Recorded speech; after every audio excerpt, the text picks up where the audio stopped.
umepewa mimba alafu wewe ni mwanafunzi, ukabananishwa na wazazi wako umtaje aliyekupa mimba, ukamtaja huyo aliyekupa mimba, wakamdaka wakampeleka mahakamani, kunamfikisha mahakamani, halafu ukute huyo aliyekupa mimba hana akili kama za kwako. Mnafika mahakamani, mnaelezea hapo, wewe mnatoa maushuhuda yenu, wewe mambo kibao hapo. Kunafika sasa wakati wa mtuhumiwa. Mtuhumiwa anauliza swali, umesema umepewa mimba, ni nani aliyekupa hiyo mimba? Kumbuka huyo aliyekupa mimba alafu anakuuliza ni nani aliyekupa hiyo mimba. Wewe unasema ni wewe, anakuuliza wewe nani? Ni wewe Luka. Umesema mimi nani? Wewe hapo Luka. Mimi naitwa, wewe unaitwa Luka. Anakuuliza Luka ndo amekupa mimba. Unasema ndio. Natoa cheti changu cha kuzaliwa na kikabidhi mahakamani. Halafu nawaambia mimi siitwi Luka, mimi naitwa Emmanuel Urassa. Kwa hiyo amlete huyo Luka wake hapa mahakamani aliyompa hiyo mimba. Wewe umesema Luka, kamlete Luka. Ndio nimeshakuruka hivyo kama Luka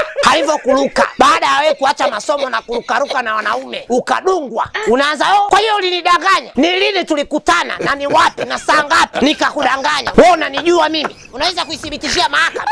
Wazazi wako na ndugu zako wakijifanya nao na vierere hapo mahakamani. Ni yeye ndo amempa. Na wauliza mlikuwepo wakati nampa?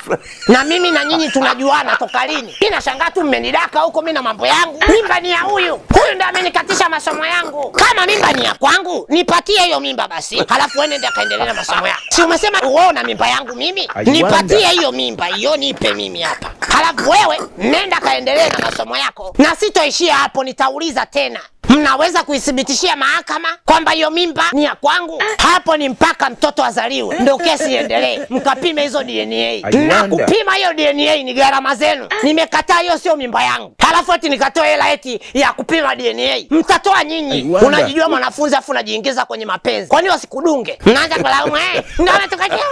Unakipeleka cha nini? Kama hutaki kudungwa unakipeleka cha nini? Msiniangalie hivyo mimi. Kijusi wewe. Nimefunga kaa.